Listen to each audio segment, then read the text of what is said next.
anyway, back to what we're going to be talking about today, and it kind of all starts blending together after a while. But resilience is really just talking about how we can kind of continue to bolster ourselves up in the midst of all of this, and not really concerned about. I have to do learning objectives. When I do this at the hospital, they require the learning objectives, so I don't think you have to worry about that. There won't be a test? No. I can't advance it. There we go. Okay, so as you know, I'm a professional chaplain. I've been at Froedtert Hospital for almost 20 years. I am a pastor of the Evangelical Lutheran Church in America, and I've been doing that for almost 30 years. I've been on the planet a little over 57 years now. So we really, as a chaplain, we don't bring in our own stuff. So as a Lutheran chaplain, I don't bring in Lutheranism.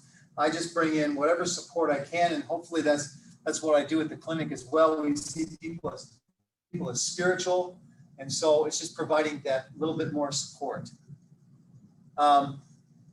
Really, what we do is we try and provide the whole rounded piece. You know, so when you come to clinic, you're getting physical and occupational therapy and dietitian. That's all the physical stuff.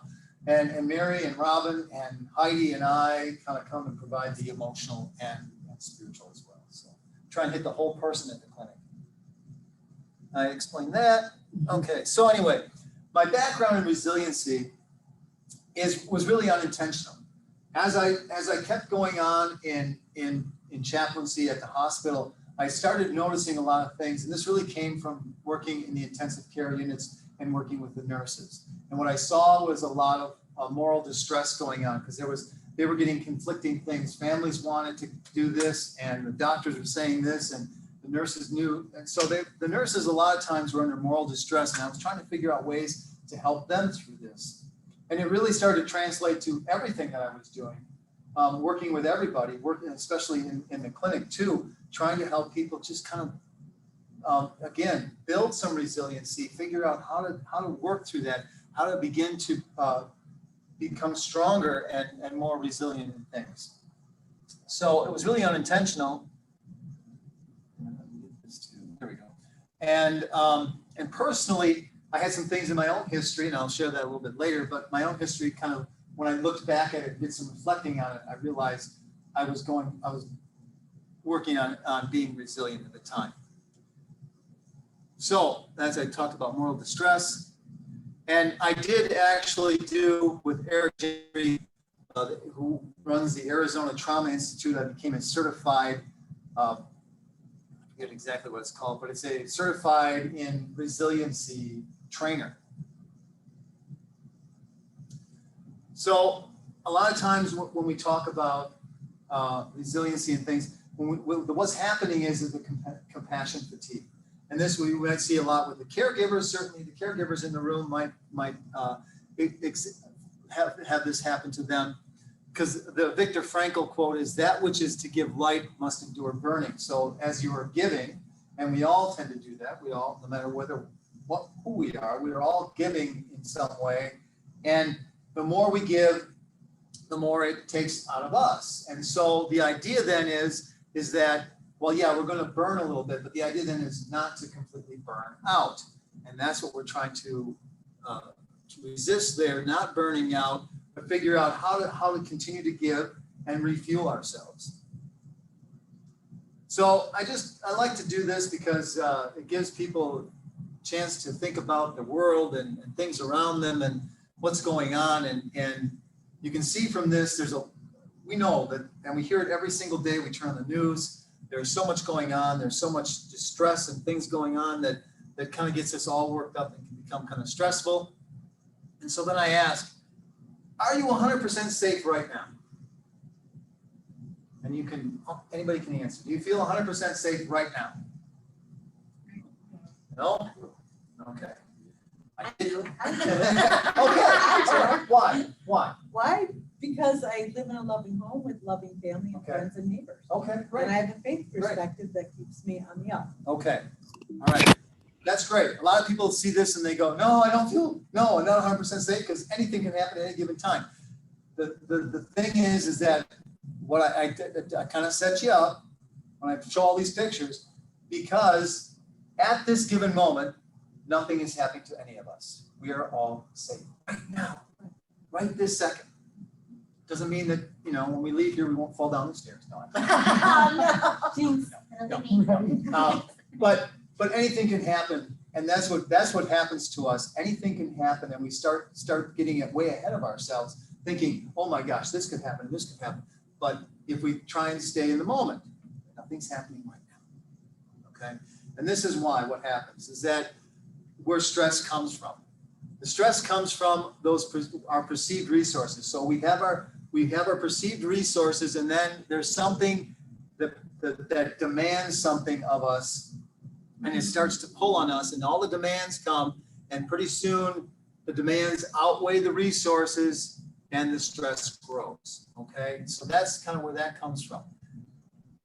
And this is a little bit more, there's a lot of science on here, and I'm not going to get into this a lot, but this is just perceived threat.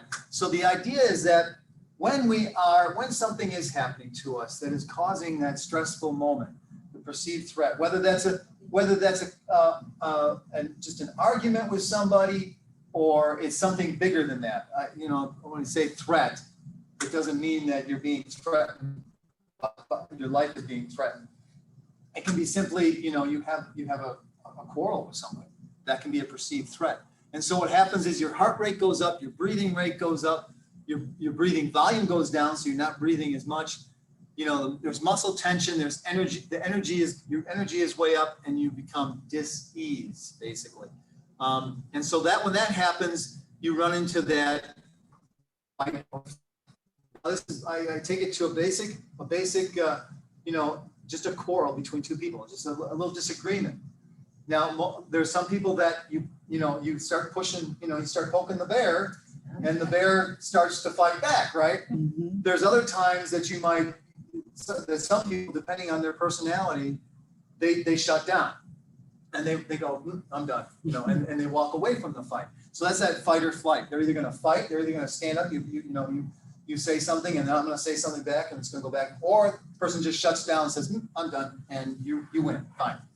And that's fight or flight. So it doesn't have to be a big traumatic thing, but it happens to all of us, okay?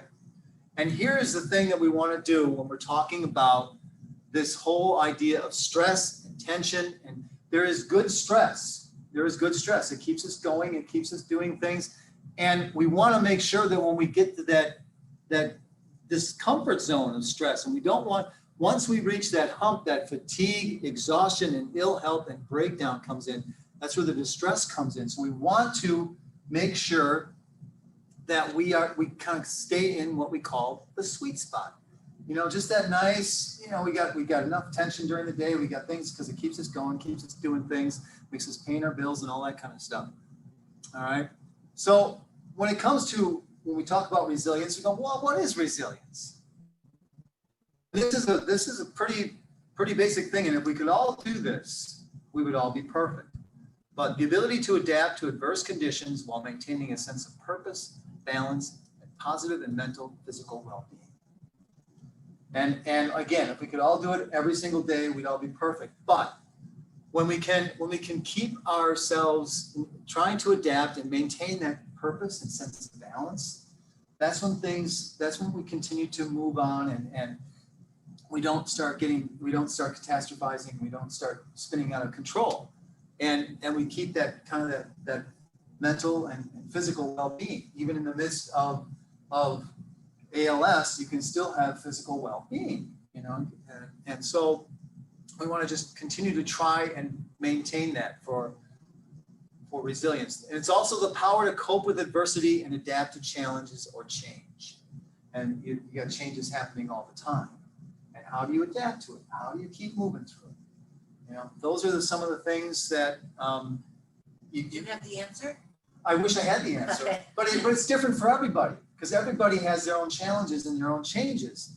And so you have to kind of work through, and the big thing is to know that how you might respond to that. How is it that, are you more reactionary? Are you pretty calm in things?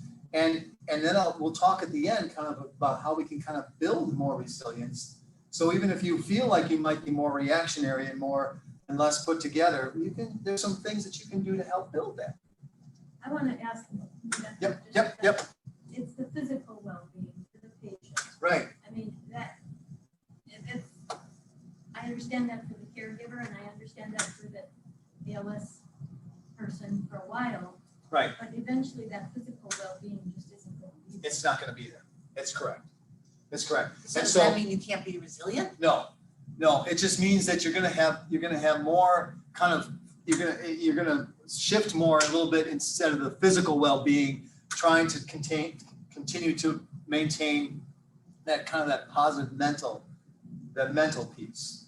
And it's amazing, Mary and I talk about this a lot, and it happens a lot with people, but it's that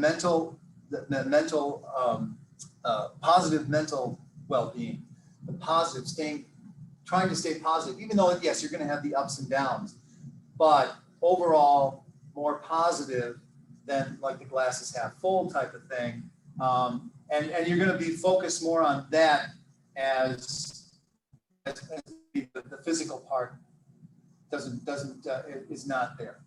So you might have to compensate a little bit more with the more mental part of that, and think about what gives your life meaning and purpose, because you still have it even as you decline.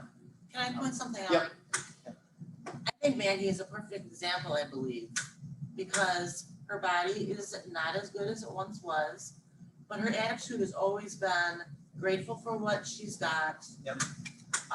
Doesn't look at what she doesn't have. Just very loving and accepting. And I think Right. she's a perfect example of how someone has resilience. Right. Right.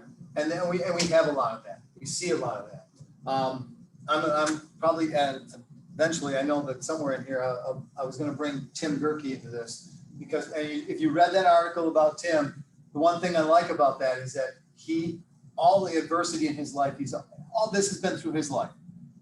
He's always seen when he's come to something that has been challenging or adverse, it's been a puzzle to him that he has to try and figure out.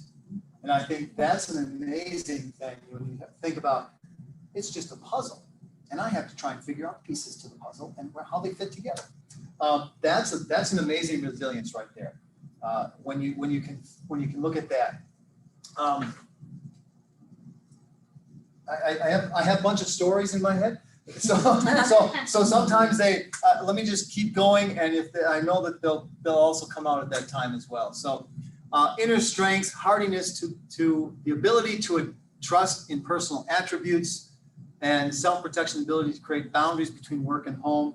I talked a lot about nurses, but also too, for the caregivers who are still working in things, hopefully you have some boundaries between work and home, and trying to leave work at work. And with the nurses, there's a nurse that once talked about how she did this, and when she left the hospital, she actually took a piece of paper, and she would take that paper and think, this is my day. This is all the patients, all the things I had, everything that happened to me this day. And she would crumple it up and throw it in the wastebasket as she walked out the door. She said, that's where I'm leaving all the stuff in the hospital. I'm leaving it there.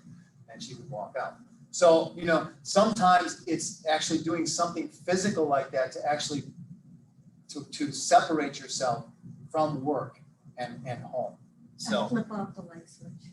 yeah, flip off the light switch. Yeah, this is today. Boom! It's now dark. It is now going dark there. I'm going to the light. Yep. All right. Okay, so here's what I was talking about: resilience skills, and this is how we can start building our own. Building our own resilience skills. All right, and so there's 5 different things. There's self-regulation, intentionality, perceptual maturation, connection support, self-care, and revitalization. And I'm going to explain those a little bit each one. So self-regulation, there's a couple of things in self-regulation. There's something called the body scan, the wet noodle, and we're going to go back to this in a minute. Diaphragmatic breathing, pelvic floor relaxation, and peripheral vision. All right, let's go to body scan first. So this one, everyone can do. It's a very simple thing. You can do it as many times as, Mary's already sitting up. You can do it as many times as you want during the day, but it's really just thinking about your entire body and where is, first of all, recognizing, are you carrying any tension? Now, I know sometimes for people in wheelchairs and things, it's hard to figure out, you got to do a lot of manipulating to figure out how to get rid of the tension. But recognizing it, first of all, is there any tension in the body? And then where is it? Where is that tension? Myself, I do this all the time. My shoulders creep up all day long, and I have to continually remind myself to bring my shoulders down because I put tension there all the time. And so I have to continually do that. And you can do it as much as you want during the day, but and think about your entire body. And where am I holding any tension? Is it in my feet, my calves, my legs? Where is my tension? And then try and do this. And it's not just becoming a wet noodle and falling on the floor, but really just then thinking about where that tension is and then relaxing that and relaxing the other parts of your body as well. And you can do it sitting down, standing up. I have attempted to do it. I'm not the greatest at it, but I do a lot of hiking. And so even in stepping, every step I take, I try and make sure that I'm maintaining some relaxing the tension, even though sometimes whatever I'm carrying or whatever, it's not always easy, but you can do it in a lot of different ways, just becoming that wet noodle, relaxing the tension.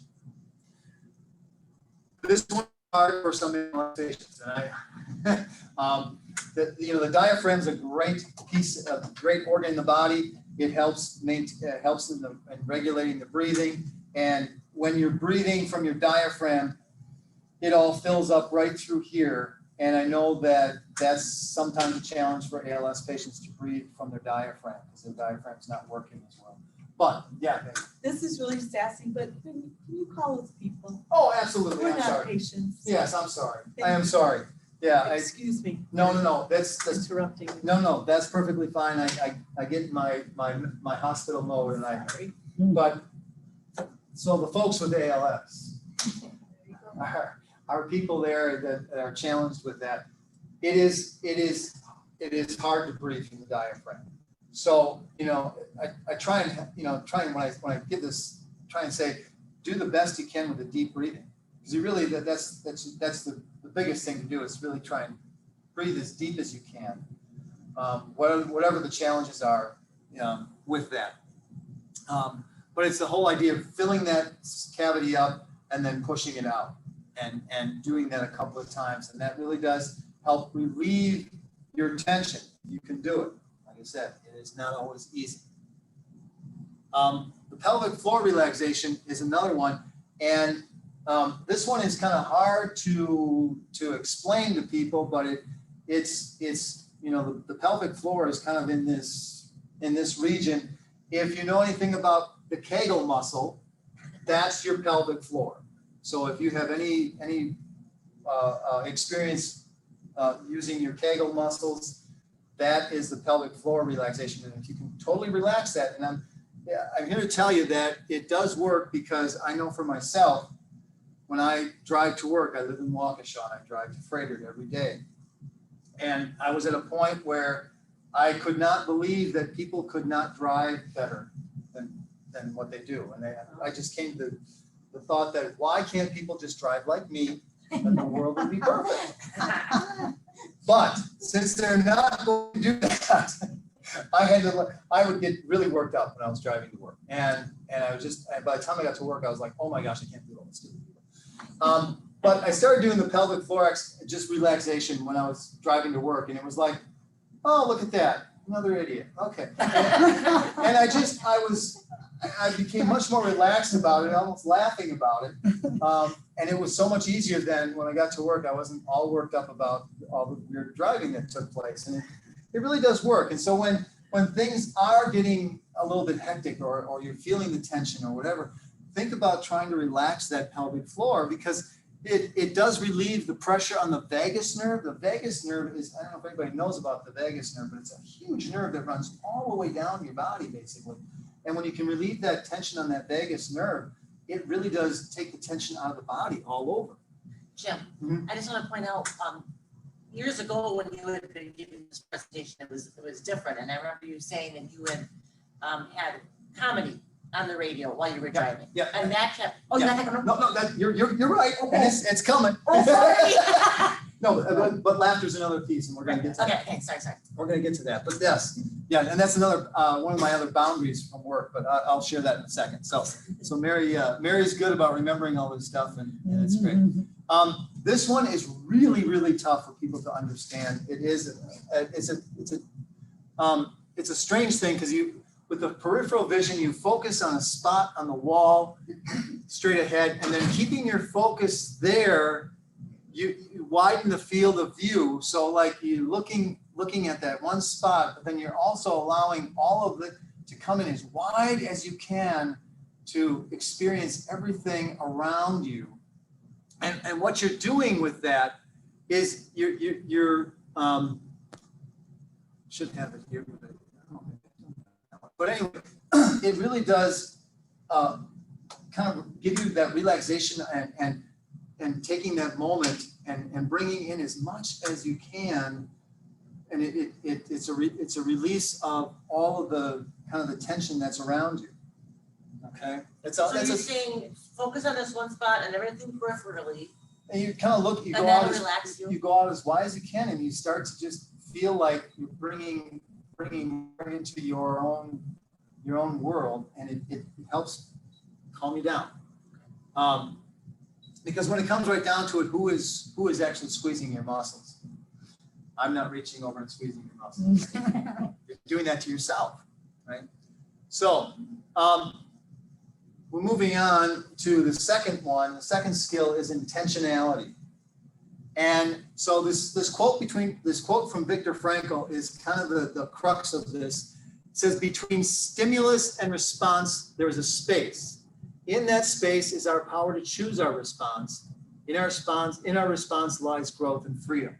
So what I mean by that is, let's go back to what I was saying, like you have an argument. So someone says something to you that, is gets you a little bit upset. So here's the thing, that's the stimulus. Someone has said something to you, and now you're going to respond. So the idea then is, in that small space between that first stimulus, when they say something, and before something jumps out of your mouth, you have the ability to step back for a moment, and choose how we're going to respond. And in that response lies our growth. Okay, so if we can choose not to go and launch out at them, and figure out a way to best do that and not, engage in that, then we've just taken that little bit of step to grow and not allow ourselves also to get all worked up about something that someone just said. Okay? At its simplest, intentionality is the ability to go where we aim ourselves.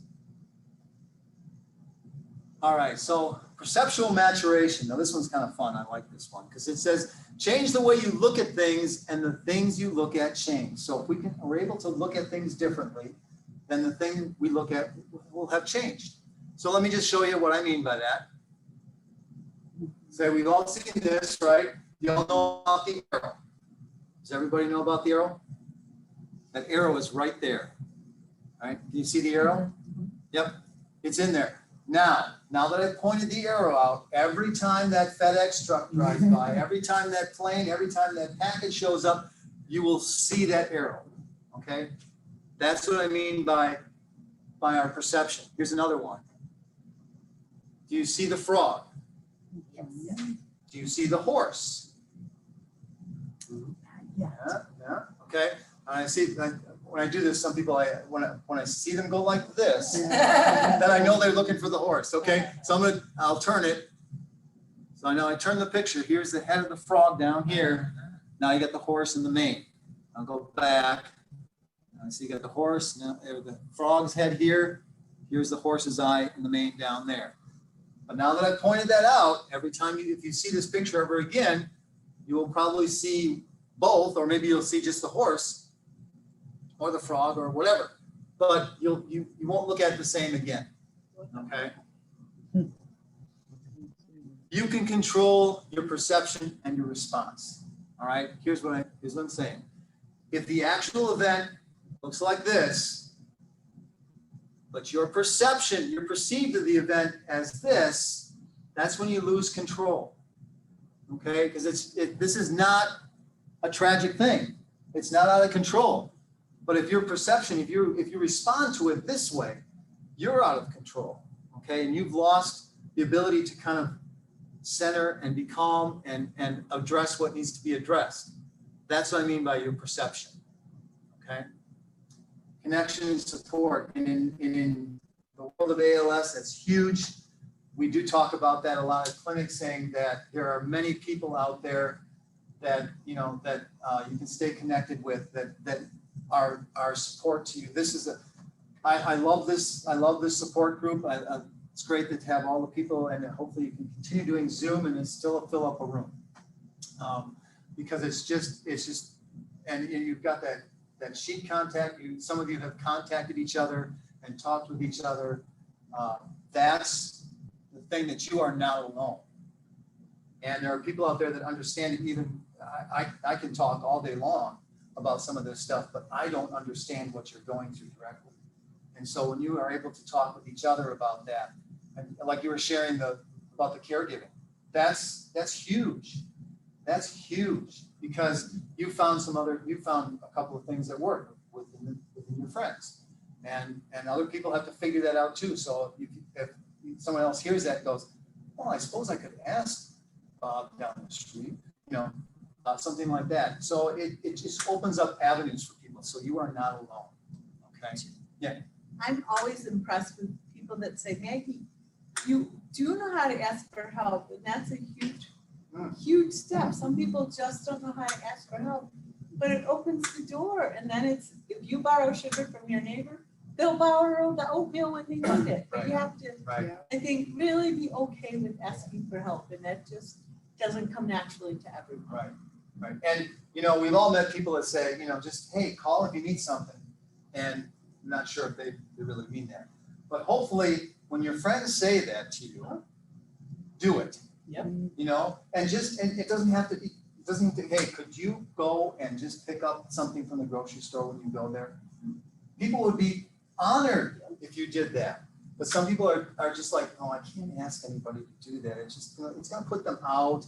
And I don't want to put that on them. And they've got such a busy life anyway. They've got 2 kids, and their kids are doing baseball right now. And you start going down that road, and pretty soon you completely put yourself out of any possibility when they said, hey, call if you need something. And they'll tell you if they can do it or not.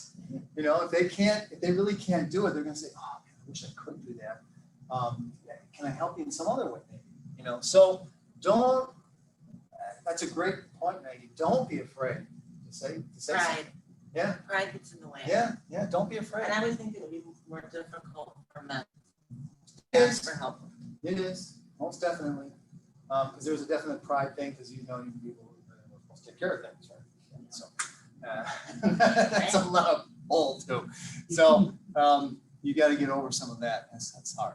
That's hard. Anyway, the last one I think is the most difficult for everyone, and that includes you know, all you folks that are dealing with ALS, the disease itself, but self-care. Now, self-care is going to take on a different meaning for different people. And again, what is to give light must endure burning. So as you're burning, as you're giving to people, as you're doing things, you have to take care of yourself. And because what are you burning? We want to make sure that this doesn't happen, and that you're actually refueling your tank when you're actually caring for people. Okay, so here's just some self-care things. But what I like to do when I do this is really hear if there's what are you all doing for self-care? Are there things that you're doing for self-care? Do you need to be better at self-care? I don't know. I walk every day. Mm-hmm. It's snow, rain. It's gonna pour when we get out of here, and I'll be walking. I throw the raincoat on, and that's the only time I have for myself. Okay. And do Is your mind just completely cleared, or are you thinking things through? I don't stop walking until it's done, until the stress is done. I Mhm. couldn't be a better wife, sister, daughter, friend, boss, employee. I gotta get rid of it all and then I can go back. Can they hear her? Through here? Let's ask them. Can you guys hear Barb?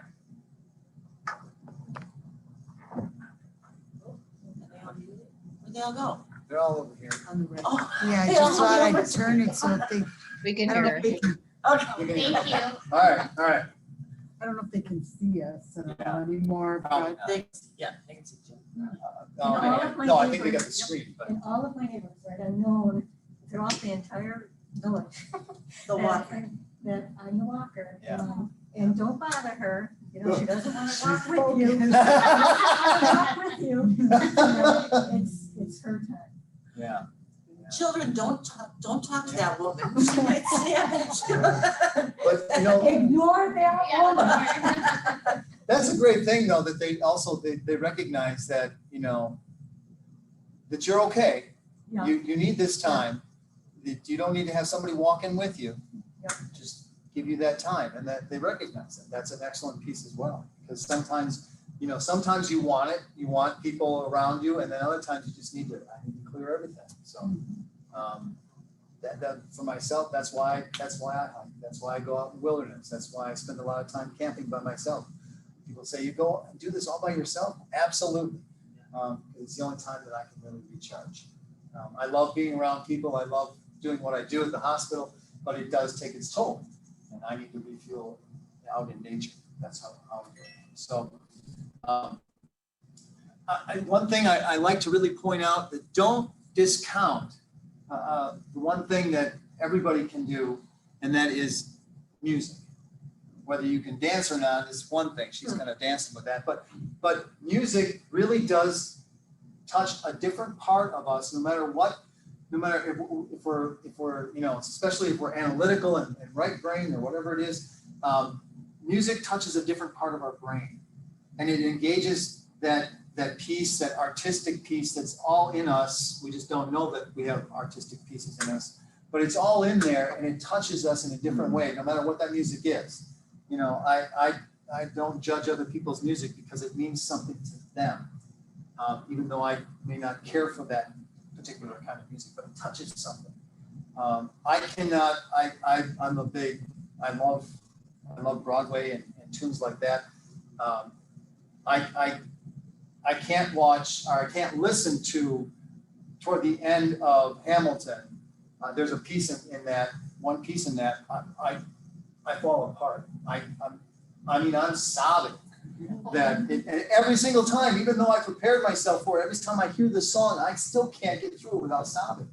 And it's just because it touches something in you, and you react.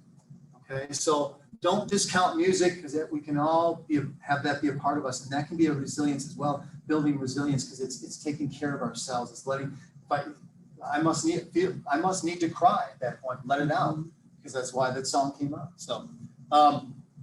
So yeah, the self-care is big. If you can do anything, you know, again, it's harder to do physical things, so you have to figure out, you know, when you're in a wheelchair, it's harder to do. So you have to figure out different ways to do things. That you can take. Why don't you have a picture of a bar up there? a cocktail lounge. No, I'm just kidding. I do not self-care with alcohol. you know, glass of, Paul's right, I I partake. do. Absolutely. I You don't know, have, and absolutely. I'm just kidding. I don't begrudge anybody that either. I just, you know, if it's every single day and you're going through bottles, yeah, that might be a problem. We might have to take a look at it. But there's nothing wrong with that too. There's nothing wrong with a glass of wine. There's nothing wrong with a couple of beers. There's nothing wrong with a couple of glasses of wine. So, you know, just If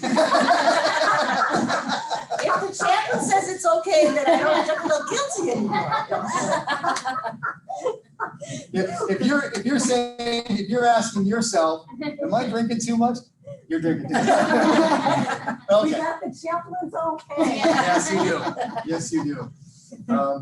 You know, I like scotch, so, you know, there's something for everybody. All right. Perspective and behaviors associated with resilience. So these are some things that are associated. So self-knowledge and insight. The more you are kind of aware of who you are, what you believe, having a clear sense of all those things, what you believe and value and feel. The more you have a better understanding of that, the more resilient you can be. Because you know when things, what's going to affect you, how you're going to react. That self-knowledge piece. Identifying your strengths and weaknesses. A lot of people, you know, when you've done job interviews and things like that, or whatever, they may ask you your strengths. But how many people ask you about your weaknesses? Where are your weaknesses? Where are your areas of growth? I think we're all still growing, and we all still have those little areas. So think about those. This is a good boundaries. This is when I talked about driving home. I put on a comedy station, all stand-up comics. And when I leave the hospital, I listen to comics doing all different bits all the way home and laugh. That's how I make my boundary from work to home. Okay, so we're gonna hopefully laugh a little bit if I can get this to work right.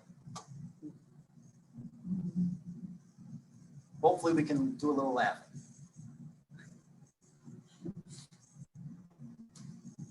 It's not on that screen. It's coming. Oh, it is coming on that, but it's not.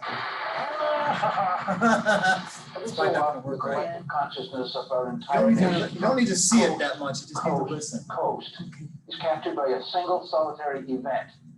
Unfortunately, it is often a terrible tragedy that brings us together. Last week in Canada, such a terrible tragedy occurred, a catastrophe that will affect the country for decades to come. There was snow on the streets of Toronto. Snow in Toronto. We're not making this up. I remember it's like it was last week. I opened the door and looked out, and there it was. It was everywhere.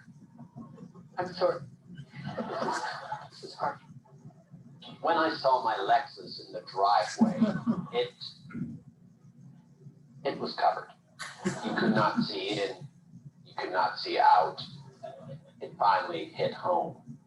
Toronto had been a target. We had been hit by snow. What about the residents? How did they cope? Many didn't, but many defeated the odds, and they rose to the occasion. I couldn't think of myself. There was no time. I thought of my child and how she needed to get to Montessori. I reached out with my hand and my isotoner glove, and I pushed the snow off the windshield. And I got it. After that, I blacked out. It was just too much. I always thought that this was the type of thing that happened to other people. When I saw the snow, I started screaming. Where's the army? Where's the police? Why me? Why now? Why Toronto? And when it was over, the horrifying numbers came in. 20 centimeters of snow on the streets of Toronto. Snow in Toronto, a CBC National special report. Just close this out, hopefully. Maybe. Well, hopefully it You will. can do it on the screen. If I go to the next. So Yeah, I just want. what can you guys see right?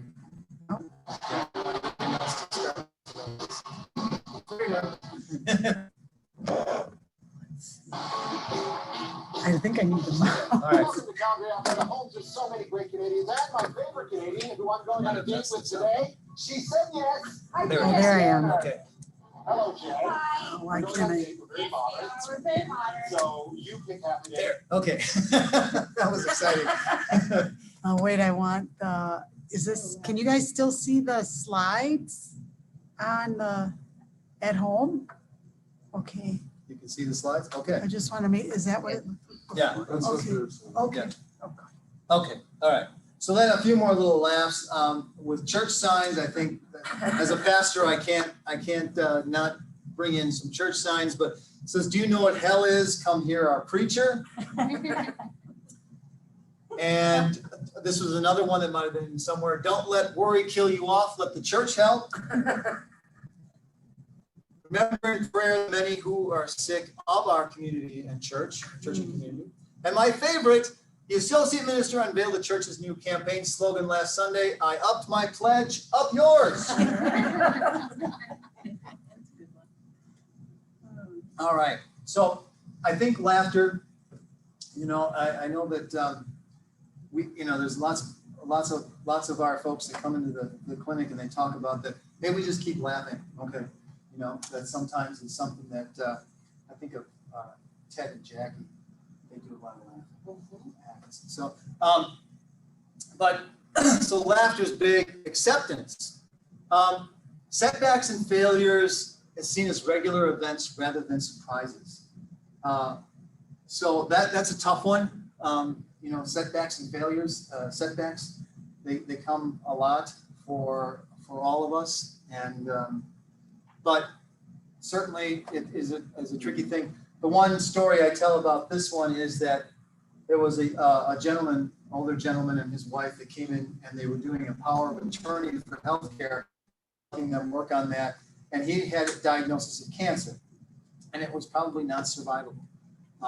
So they were working on their power of attorney for healthcare, and I was just kind of asking them how they're doing. And he said, this is just another bump in the road.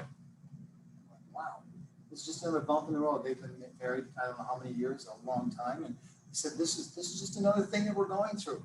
And so it was seen as a regular event, something that happens in their life. He didn't see it as something that was complete and utter. It was just something else that happened. And so that's one of those things, acceptance. I'm going to be talking to the Madison group, support group, next month, and developing a whole presentation on acceptance alone. So I don't know how that's going to go. We'll see. If you only have this one slide, you're gonna be in We'll trouble. be there, so Okay. we'll All right. tell you. All right. So another one, high adaptability, which means learning to reframe the event in a more manageable and less threatening way. So optimistic and approachable. When I give this at the hospital, I do talk about some of our ALS, some of the folks with ALS, because I have seen such incredible optimistic approaches. And he's one. Tim is another. There's a bunch that just have a little bit more of an optimistic approach. And we have seen, Mary and I comment on this a lot, we just have seen that when you hold on to the anger, you hold on to all of that, and can't get past that, and you're just angry all the time, it really does, I think, cause more issues. And you have more issues within your relationships with people and your own physical well-being. And so we see that a lot. We see that, we comment mostly that it is obvious that the people who see the glasses half full enjoy their life better. I mean, I think that's true for anybody. Right. But it's just sad when they're constantly, why me? And, I can't do this anymore. Yeah, I still can do that, you gotta. And reframing it. That's what you can't do this anymore. But what can you still do? What are the things that you still can do? And that's reframing that instead of focusing on the can't. So you might be resilient already. There are people that I think are more resilient already. Doesn't mean you can't still, again, build on your skills and become more resilient, but there's some things that happen to us in our lifetime that make us resilient. So past experiences, so jobs. Depending on what jobs you've had in your life, you may have worked with an incredibly awful boss or an incredibly awful people. Mary! Wait till I go to the bathroom. I didn't mean her. Oh, you meant the other one. So past bosses, past people that you worked with, difficult people that you worked with in your job. those, how you dealt with that all kind of leads to some things that, you know, you might have learned some resilient stuff. So physical or health. So physical, you might have done something, you know, sometime in your life where you did something physical, like you prepared for a 5K, or you did something, whatever it was, a physical thing. I've climbed a couple of mountains, and so, you know, those things are really, it's like, oh, wow, you know, I can do this. It doesn't have to be that grand. It can be something very, very simple as far as your physicalness. Or you had health issues all your life, or whatever it is. Those things make you resilient. Loss, however we've had loss in our lives, however early it was. I lost my father when I was 11. And then when I look back at things, it was only until I became, and it wasn't that long ago, you know, in my good adult years, my 30s or 40s, whatever it was, and I started looking back, and even when I started looking at the resiliency stuff, I looked back and I realized there were some things I did after my dad had died that was actually very resilient. I looked at, I remember talking, and I brought back a memory. I remember talking with friends about, and this was, you know, probably a year or two after my dad had died, but I was talking with my friends when I was in sixth or seventh grade, talking with them about what are the possibilities of a stepfather. And you know what, the stepfather could have, you know, season tickets to the Packers or something like that. You know, as a kid, you know, I got excited about the possibility of someone new in my life that I could really have some neat things happen. Instead of the other way, which happens oftentimes in blended families, where you become resistant to the new parent and you don't want anything to do with them because they can't replace your dad. You know, I never felt that about my stepdad. In fact, I called him my dad, you know, all the way through pretty much. But you didn't have tickets to the match? No, well, no, we never did. Well, we did go to football games though. We did have an opportunity to go to a couple of Packer games, and I was able. My wife's family has season tickets, so I was able to take him. Is that why you married her? Yeah. Yeah. I was able to take my dad to some Packer games, and we enjoyed that together. But the other piece about that is that he married my mom, and he already had 5 kids. And the five kids were all grown except for the youngest, who was just about out of high school. So I was about 7th grade when they got married. But it also gave me an incredible extended family, which now I have just adored, because it was a year ago this last April, my mom died. And my sister, my stepsister, but she's my sister, has helped with the estate and all of that. And she's a banker, and she did a wonderful job, and I couldn't have done it without her. And I was so grateful for having this extended family, you know. So it's kind of an amazing thing when I look back on that. And I didn't realize it was actually created some resiliency in me, because I saw opportunity, I saw things, the possibilities. I didn't look at and go, well, I don't want that. I don't want ever, you know, I didn't look at it in the negative. So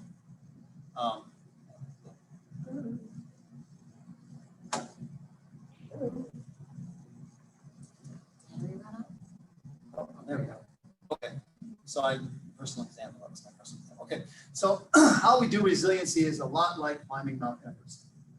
When you climb Mount Everest, you come to base camp, and that's at 17,500 feet, and most people can't even handle that altitude and deal with that. So they have to stay at that altitude for a long time just to become acclimatized to that, like a couple of months. And then when they head up to the top of Mount Everest, they have to go up to Camp 1, and then they have to come back down, and they have to come up to Camp 2, and then they have to come back down, and they have to basically get their bodies adjusted to the different altitudes, because if they went from here to here, they would die. And that's what resiliency is like. You know, we don't just say, okay, I know everything about resiliency now, I'm going to be resilient, I'm resilient today, yay, and I'm done.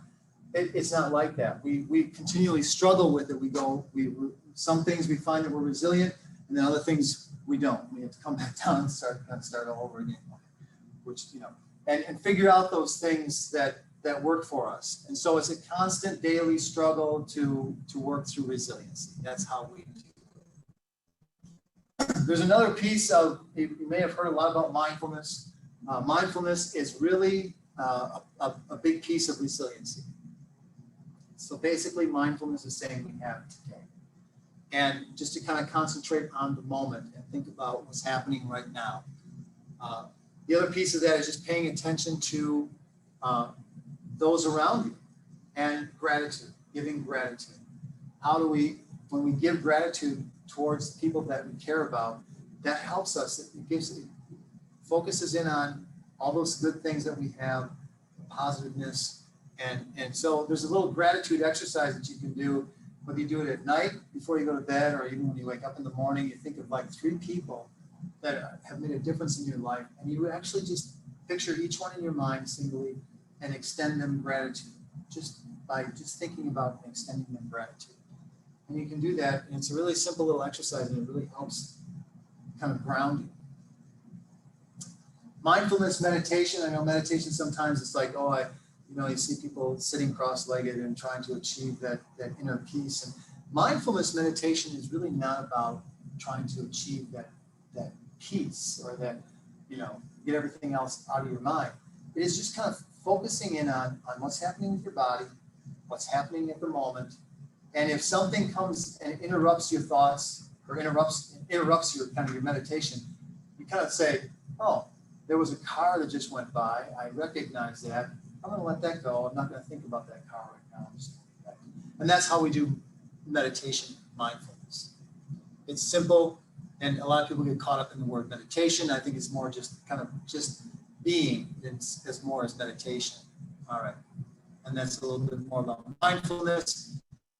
There are some resiliency apps, and they're actually developing a little bit more. I looked for not that long ago, because I've been doing this presentation for nurses at the hospital, and I often thought, I gotta look to see how many more resiliency apps there are. There are not a lot of them as good as this one. There are some out there that kind of talk about resiliency, and you can do some different things on it. But what I like about this one is that you will answer some questions about resiliency, about how you feel about things, whether if you're happy, not at all or very much. If you feel trapped, not at all or very much.